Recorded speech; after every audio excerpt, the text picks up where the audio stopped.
1 minus 6 gives us negative 5. And again, here inside this parenthesis, we have 1 minus 6. So, negative 5 times negative 5, which equals positive 25. But this answer is not correct, because according to the order of operations, first we have to do parentheses, then exponents, then multiplication or division, and finally addition or subtraction. Remember that multiplication and division have equal priority and we have to go from left to right. And the same applies to addition and subtraction.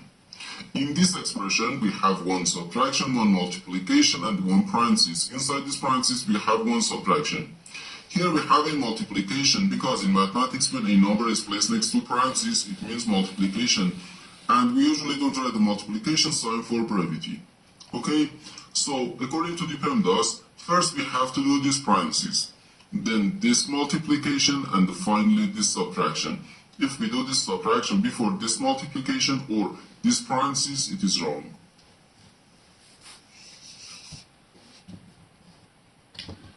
So first we have to do this parenthesis. Inside this parenthesis we have 1 minus 6, which equals negative 5. So 1 minus 6 times negative 5. 1 minus 6, then times negative 5. Now we have one subtraction and one multiplication.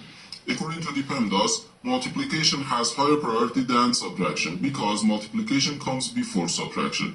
So here first we have to do this multiplication. 6 times negative 5 gives us negative 30.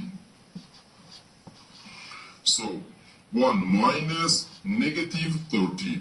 Negative times negative gives us positive. So we have 1 plus 30, which equals 31. And this is our final answer to this problem. The correct answer is 31.